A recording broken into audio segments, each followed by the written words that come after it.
Extreme power, extreme speed. From the X-1 that broke the sound barrier to the scramjet aiming for Mach 10. Planes on the cutting edge. From the past, the present, and the future. Now, extreme aircraft on modern Marvels.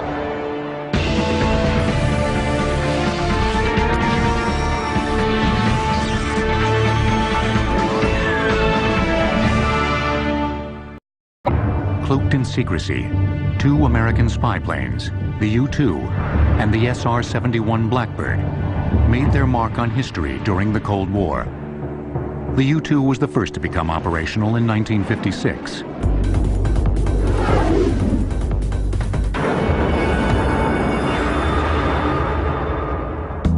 Built originally for the CIA by the Lockheed Advanced Development Projects Group, better known as the Skunk Works, the U-2 could fly higher than any aircraft in existence at the time and provided crucial intelligence on Soviet military activities. When there was worry that the Soviet Union might be gathering a bomber fleet or might be gathering its forces for an attack on Western Europe or whatever else it might be up to, there was no way, literally, to penetrate this iron curtain, say, fly over it. To operate at 70,000 feet and higher, the U-2's jet engine had to be virtually hand-built, with much closer tolerances to reduce air pressure losses at high altitudes. Flying long transatlantic missions alone at night, navigating only by the stars with a sextant, the U-2 pilots collected intelligence that dramatically improved America's ability to assess the Soviet threat. The U-2 operations really gave rise to some remarkable images. There was imagery brought back that showed Soviet fighters trying to climb and catch it, stalling, spinning out of control, falling to earth, other airplanes trying to do so-called pop-ups to get to altitude. Clearly they knew we were there, but they were very frustrated at not being able to reach us with airplanes. The long, wide, straight wings of the U-2 gave the plane glider-like characteristics. And it would soar so far above the ground that even if the Soviet military detected it, they couldn't reach it with fighters or missiles. Or so it was believed, until May 1st, 1960. On that day, Francis Gary Powers was shot down by Soviet missiles as he took photos from 67,000 feet. After Powers successfully ejected, the Soviets put him on trial for espionage. The incident severely strained U.S.-Soviet relations. Powers was released 2 years later. Today, high-altitude reconnaissance is done mainly by satellites, but an updated version of the U-2 has provided battlefield intelligence in Bosnia, Kosovo, Afghanistan, and Iraq.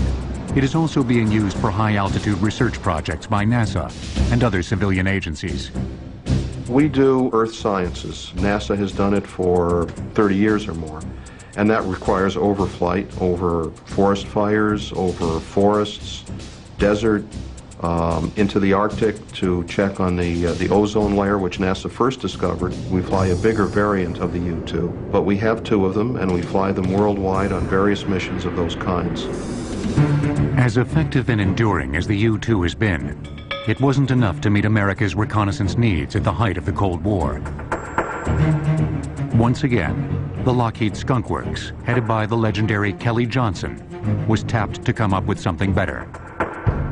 And in 1962, they outdid themselves.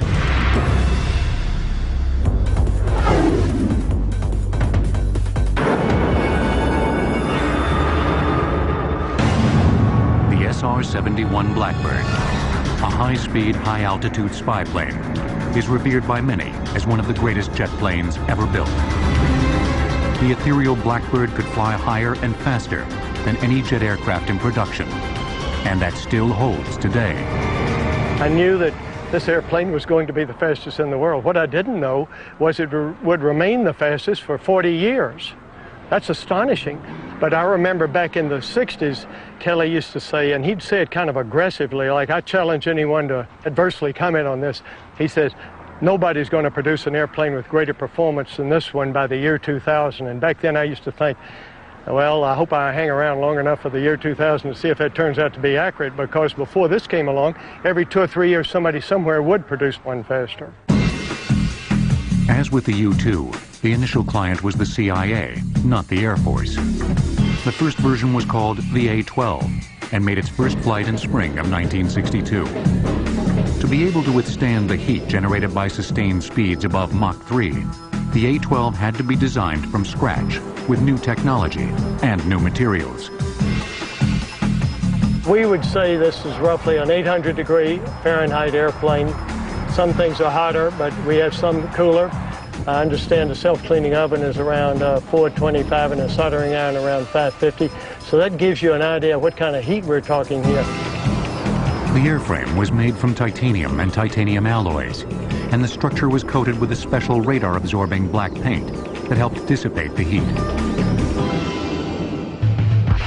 Because the aircraft surface was designed to expand from the heat during flight, the plane would leak fuel while sitting on the ground. The expansion would cause the entire aircraft to grow a couple of inches in length. This is the ejection sequence initiator, and you're flying along and the canopy is closed, and you want to get out, so you pull this thing up. The first thing that happens is this canopy goes, and then up you go, and as you come out you turn like this, and then you're dynamic this way, and you deploy a stability chute, a small chute just for stability, and the G's may knock you out, but it won't be death concern on that. And as you're coming down you may still be unconscious, and then when you hit 15,000 feet it cuts away that baby drogue chute for stability and deploys a large 35-foot chute. The aircraft was about 100 feet long and could carry 20 tons of special JP-7 jet fuel in the fuselage and wing tanks, enough to fly for about 2 hours. During this time, the high-flying spy plane could survey about 200,000 square miles of the Earth's surface. The CIA's highly classified single-seat A-12 version first flew in 1962, and the Air Force's twin-seat SR-71 version first flew in 1964. The two planes were nearly identical, and both could fly faster than Mach 3 at heights above 85,000 feet. The CIA continued to fly the A-12 until 1968, when the Air Force Blackbirds, based at Edwards Air Force Base, took over the reconnaissance duties. It wasn't only the fastest and highest flying airplane of its day, it also pioneered what today is called stealth, the ability to evade detection by radar. That airplane has these very, blended shapes and sharp chines, and it's got the tails folded in and so on. And they, did not much by calculation, but a large amount by intuition and by taking it out to a radar range, sort of the equivalent of a wind tunnel for radar, with models and trying different shapes and so on. And basically, by the time you saw the thing on radar going at Mach 3, it was gone. But now the Blackbird really is gone. The military mothballed the SR-71 fleet in 1990, claiming satellites could do the job better. 2 of the Blackbirds were temporarily reactivated in 1995. Before there ever was an SR-71 Blackbird, another, even more futuristic-looking aircraft was being tested at Muroc. And this one was so far ahead of its time, it would have to wait decades before aviation technology caught up with it. In 1974, an SR-71 Blackbird flew from New York to London in a record 1 hour, 54 minutes and 56 seconds. Flying Wing says it all about the appearance of 2 of America's most futuristic-looking bombers. One from the past,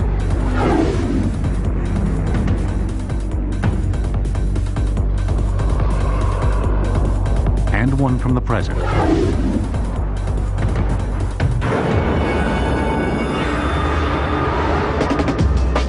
Although separated by nearly half a century, they have exactly the same wingspan and were developed by the same company. The original Northrop Flying Wing bomber first flew in 1946. Its contemporary counterpart, the B-2, had its first flight in 1989 and will probably still be flying decades from now. Aircraft pioneer Jack Northrop was a champion of the flying wing design, which eliminates the standard fuselage and tail found on most aircraft. Northrop, who was a consummate master of aircraft design, the most important designer of the interwar period in the United States, not just because of his flying wings, but because he's taking all the cutting-edge developments in high-speed aerodynamics and streamlining, and he's putting this together. Northrop felt the next logical step was the pure flying wing. This became almost an obsession with him. In 1941, Northrop was awarded a contract to develop and build the XB-35 flying wing bomber, capable of carrying a bomb load of over 52,000 pounds with a range of 7,500 miles. World War II was over by the time the XB-35 first took to the air in 1946, powered by 4 piston engines. The following year, the YB-49 flying wing with 8 jet engines made its first flight. Air Force Major Robert Cardenas, the officer in charge of the X-1 project, was also chief test pilot for the YB-49 flying wing. Because of the plane's unconventional flight characteristics, Cardenas was nearly killed when he tried to put the flying wing into a stall during testing. When you start slowing down, there's one point at which the airflow over the wing ceases to create lift and you quit flying. And it shudders and it shakes. That's a stall. But I was waiting for the shudder, and instead of that, it just gave kind of a lurch and it went over backwards and started tumbling backwards. So I reached up and I hit the left throttle full power on the left side. Even though it was tumbling, this side went up, tumbling it over into more of an inverted spin, and I could get out of that. Although Northrop insisted the flying wing couldn't possibly tumble, Bob Cardenas knew it could. And he warned his good friend Glenn Edwards, another test pilot, about the problem. Cardenas was apparently proven right by a tragic accident in 1948 that killed Captain Edwards. Edwards was testing the flying wing when it crashed for unknown reasons, killing all 5 members of the crew. I think they were stall entry maneuvers, and maybe they entered it at a little higher speed than I did, because on that first lurch where it goes over backwards, the load is on the wing like this kind of a load, and that's what broke off. The wings broke off outboard of the jet engines. The last thing Edwards wrote on his notepad indicates he may have put the airplane into a stall, in spite of the advice he got from Bob Cardenas. One of the things that they had found was one knee pad card, which said stall entry maneuvers. The accident would change Muroc Air Force Base forever. It was renamed Edwards Air Force Base in honor of Cardenas's friend and fellow test pilot. In spite of severe problems with the aircraft, the YB-49 flying wing program continued, and Cardenas was developing strong misgivings. I did not want them to buy the airplane. Nevertheless, in 1949, one of the planes set a new transcontinental speed record when Major Cardenas piloted a flying wing from Muroc to Andrews Air Force Base, near Washington, D.C., in 4 hours and 20 minutes. President Truman was there and was favorably impressed. Truman came up in the cockpit and he looked around. He was a pretty crusty old guy. He used a little more foul language than I'm going to say. He said it looked pretty damn good to him. He said he's going to buy some. I bit my tongue. Then down on the ground, he turned to the Chief of the Air Force and he said, why don't you have this young whippersnapper fly this down Pennsylvania Avenue? Rooftop level, I want people to see what I'm going to buy. So I did. I slowed down. I slowed down to about 300, 350 knots. But I had never really realized how heavily forested the city of Washington really is. It's a jungle. Well, while going down the avenue and losing the avenue amongst the trees, all of a sudden I looked up and the Capitol Dome was straight ahead. So I had to pull up to go over it. Somebody on the steps took this picture as we were going over the top. The ill-fated trip back to Muroc would help bring the troubled flying wing project to an end. During the flight, 6 of the bomber's 8 jet engines caught fire, forcing an emergency landing in Winslow, Arizona. Later that year, the Air Force's order for 30 flying wing bombers was canceled. But the Northrop Company wasn't finished with the flying wing idea. By 1981, aviation technology had changed dramatically, with electronic fly-by-wire controls making a flying wing design much more feasible. Fly-by-wire is basically computer controlled. There's no hydraulic or cable linkage to the controls. The computer is monitoring what you want it to do and adjusts the flight controls in accordance with what you're asking the airplane to do. Northrop Grumman won a contract to build the Air Force a new bomber that would use Jack Northrop's flying wing concept. Apparently, Jack Northrop got the dimensions right the first time. The new flying wing, called the B-2, would have exactly the same 172-foot wingspan as the old flying wing. The build of that wing was a very, very challenging activity for us. The team overcame day in and day out. We used to call it an invention a day to get us through the day. And it's probably as exciting a time as you'd ever come across. It's a very highly integrated aircraft, very complicated, very complex. She's a very smart aircraft. Once she's all put together, you can't do anything to her you're not supposed to. She'll let you know. Jack Northrop, who was still very alert and very much interested in flight, had the chance, shortly before he died, to learn about the existence of the B-2 program. And he was very touched. And he said now he knew why God had let him live as long as he had. The B-2 stealth bomber was first revealed to the public in 1988, when it was rolled out of its hangar at the Air Force's Plant 42. To many, it signified that the flying wing design had finally become a successful bomber. To me, it was a vindication for Glenn's death. My work and his death were not in vain. We did accomplish something. We didn't do it, but somebody accomplished the final act of making a system like that. The B-2's first flight came the following year, with test pilot Bruce Hines at the controls. When Bruce Hines was going to fly it, they asked me to talk to him. I told him, I can't tell you anything. It's a different airplane. Just one thing, Bruce, don't stall the airplane. And so after he flew it, I said, Bruce, did you try stalling him? He said, Bob, the damn thing won't let you. It won't let you stall it. The first production B-2 was delivered to the Air Force in 1993. The 69-foot-long bombers are powered by 4 jet engines and carry 2 pilots. They're designed to carry 40,000 pounds of conventional or nuclear bombs and can fly at altitudes up to 50,000 feet. B-2s are subsonic, which means their top speed is just under the speed of sound. The fleet of 21 B-2s based at Whiteman Air Force Base in Missouri first proved itself in combat in Kosovo, where B-2s destroyed more than 30% of Serbian targets in 8 weeks by flying non-stop missions from Missouri to Kosovo and back. The B-2 is much more technically sophisticated than America's other long-range bombers, the B-52 and the B-1. The B-1 as well as the B-52 are not stealthy platforms. Only the B-2 bomber can penetrate heavily defended airspace, fly for thousands of miles undetected, carrying a huge load of weapons, deliver those weapons precisely, and get out of that area without being detected. Jack Northrop would be more than proud, and proud of the people every bit as much as he's proud of what the people have done with the technology, and certainly some of the very basic vision that he had years and years ago. With the B-2, the U.S. Air Force unquestionably has the most modern bomber in the skies.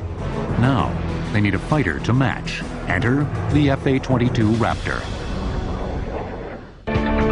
In Operation Enduring Freedom, the B-2 flew a 44-hour mission with mid-air refueling from Missouri to Afghanistan to an airbase at Diego Garcia in the Indian Ocean. The McDonnell Douglas F-15 Eagle first flew in 1972.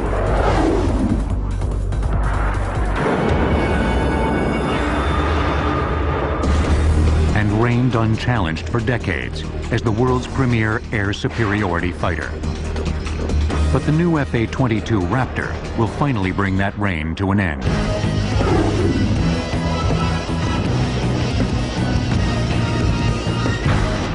Both the F-15 and the Raptor fly and climb faster than conventional jet fighters.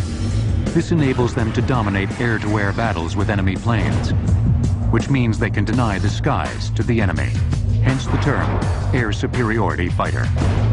The goal in developing a fighter airplane is really to make certain that you can totally, overwhelmingly dominate the opponent. If you look at the F-15, it became America's most successful air combat fighter.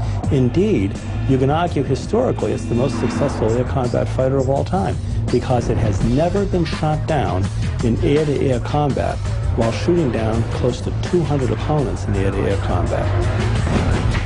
In 1975, 20 F-15 Eagles were modified to make them even faster. Called Streak Eagles, they set several time-to-climb records that still stand. But the new FA-22 Raptor is expected to break those records and bring new meaning to the term air superiority. The F-15 is very old in the tooth. You know, if we take a look at our fighter forces today, you realize that if these airplanes were automobiles, they'd be wearing classic car plates. After a testing and validation program lasting 4.5 years, the industry team of Lockheed Martin and Boeing in 1991 won the competition to build the next generation air superiority fighter that would replace the aging fleet of F-15s. It capitalizes on a number of technological revolutions, and this enables us to get first look at an opponent, first shot at that opponent, and first kill, where we are literally moving out of the fight before the enemy realizes they're being attacked. You can detect him, you can fire a missile on him, and he'll almost blow up before he even knows you're there. So it's not that you're undetectable, but by the time he does detect you, you already have such an offensive advantage on him that it's really not even a competition. The production version of the F-22 design, now called the Raptor, first flew in 1997. Like the F-15 Eagle, it can fly at Mach 2.5. But the Raptor can do it without using afterburners, making it harder for an enemy to detect. The F-A-22 is also easier to fly. An Air Force pilot who was training to fly the F-A-22 told a bunch of reporters recently on the trip that I took that traditionally a pilot had to spend about 85–90% of his or her brain power just to attain a situational awareness, just to take the information from each of his sensors and understand what they were telling him. He says with the F-A-22 Raptor, that situational awareness is almost instantaneous, so he has most of his brain power left to devise how he's going to attack a certain target or how he's going to evade something, that type of thing. So that's a real significant difference. Another capability that gives the Raptor an edge is thrust vectoring, a system that allows the blast of hot gases coming out of the engine to be pointed in different directions. This allows the aircraft to change direction much more rapidly than conventionally powered fighters. Thrust vectoring was pioneered on the X-31, a NASA research plane built by Rockwell. The X-31 put on a dazzling display of thrust vectoring capabilities at the Paris Air Show in 1995. Most people at the air show in Paris when they first saw that thought the airplane was going to crash. And then it just flies right on out and goes and does another maneuver. These people had never seen it, were just in awe. The X-31 helped pave the way for the F-A-22 Raptor's use of the thrust vectoring concept. The maneuverability of the F-A-22 in a dogfight is such that if you're in the merge and you're doing that spiraling telephone pole of death, you know, where you're going down, descending, losing altitude, and trying to outturn the other guy, with the F-A-22, with that thrust vectoring, it allows you to put the nose right at the guy and fire a missile and end the engagement. You initially try to start fighting just like you did in an F-15, and then you start to realize what capabilities you have and what limitations no longer apply to you. So you adapt real quickly, but it doesn't take someone very long. After a sortie or two, coming from the 15 into the F-22, it's an awesome capability. The F-A-22 is also stealthier than any other jet fighter, including the F-117 stealth fighter, which represents an older generation of stealth technology. That's not very stealthy, right? But head on, you don't see much of the jet, and you don't have anything hanging on the wings to give your signature away. And so we like to say, beware of Raptors with open doors. You know, when the doors are open, that means that you're shooting something, and the doors open quick, shoot something and close before a radar signature gets transmitted back to the enemy. Even when the doors open, Now suddenly you have sharp corners and weird angles, and that can reflect radar back in a direction you don't want to. The Air Force plans to eventually purchase 339 Raptors, and production of the aircraft is scheduled to continue to 2013.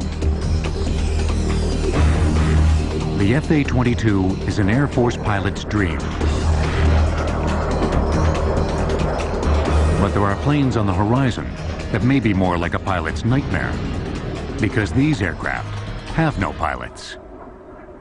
The F-15 Eagle can climb at more than 40,000 feet per minute at sea level to the top of Mount Everest in 45 seconds. The Global Hawk spy plane points the way to what some believe will be a pilotless future.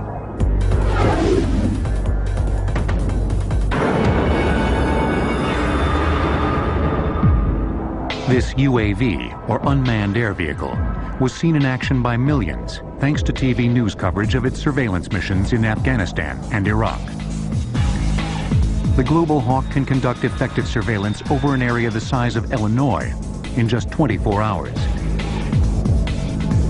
It can also loiter above a specific area, transmitting almost real-time high-resolution images to field commanders.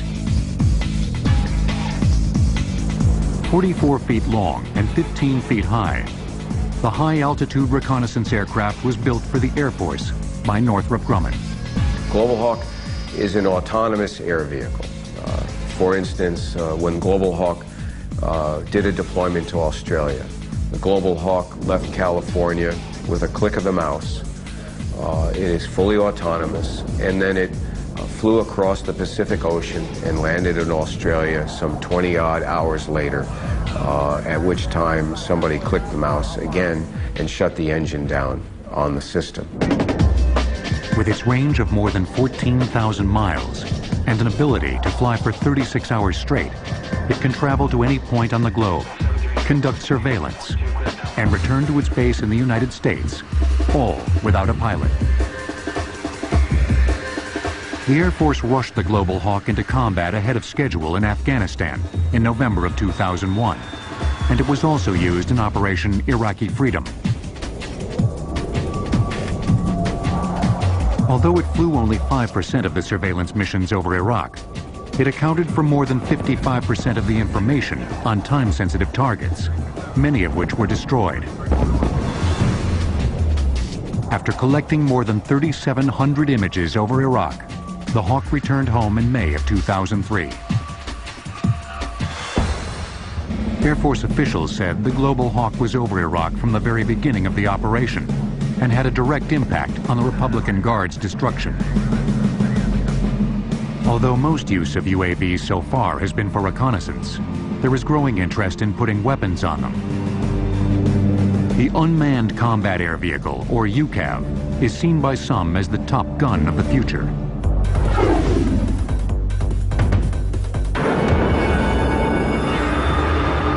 One of the most dramatic first uses of an armed unmanned aircraft in combat came during Operation Iraqi Freedom, when Predator reconnaissance drones were outfitted with Hellfire missiles.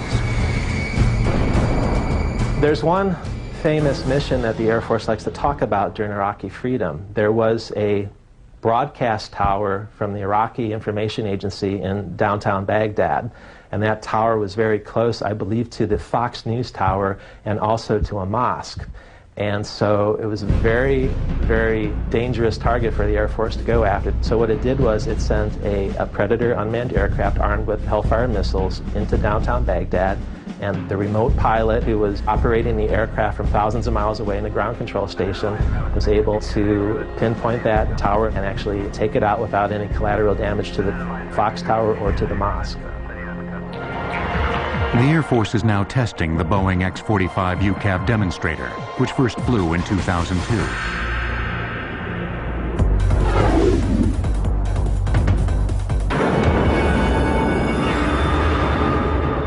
The X-45 is the first unmanned aircraft that has been designed from its inception to be a combat vehicle. Mark impact. A larger version, the X-45C, is the precursor of Air Force UCAVs that will become operational in 2010. The X-45C will be nearly 40 feet long, with a wingspan of nearly 50 feet. It will be able to carry 8 GPS-guided bombs, weighing 250 pounds each in its internal weapons bays. Northrop Grumman is also testing an unmanned combat air vehicle, the X-47A Pegasus.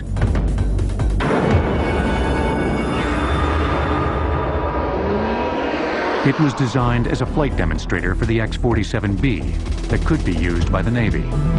Pegasus was our UCAV demonstrator. It was a company-funded investment. The way we approached the Pegasus was basically to demonstrate that, in fact, you could take an unmanned combat air vehicle and land it on the deck of an aircraft carrier.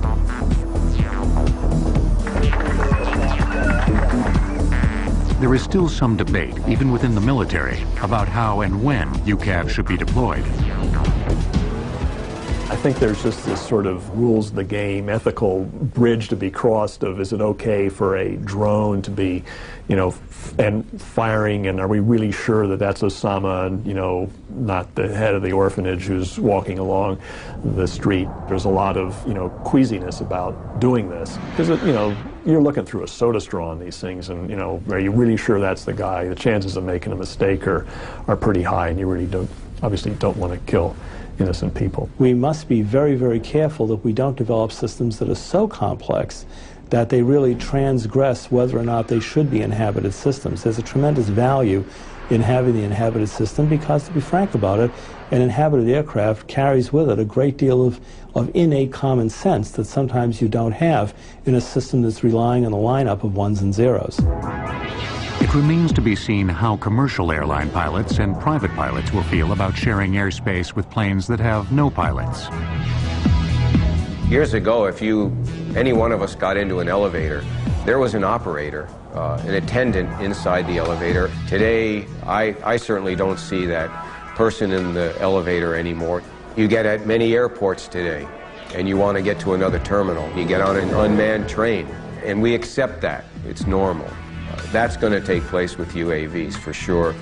The technology is there, the will is there, and it's now just a matter of time. As aircraft technology continues its flight into the future, exciting possibilities are opening up that could change our lives and bring the world closer together, just as the jet age did. The challenge for us today is to capitalize on some of these new technologies, and if we seize on that, we will indeed have, I think, a high-speed future. But if we do not, that future will be in the hands of other people. America's very first jet, the P-59 Aerocomet, took off and flew into the future more than 60 years ago. It was a dramatic new concept at the time, but it soon became commonplace and unremarkable. Perhaps 60 years from now, combat jets without pilots and scramjets that fly at Mach 10 will be considered commonplace and unremarkable too. Nevertheless, there will always be some aircraft defined by the term extreme. Next on Modern Marvels, feel the need for speed? This scramjet is aiming to hit Mach 10 and could get you from New York to LA in half an hour. For these rides, you need a seatbelt and some serious blood pressure medicine. Extreme aircraft on Modern Marvels, next on the History Channel.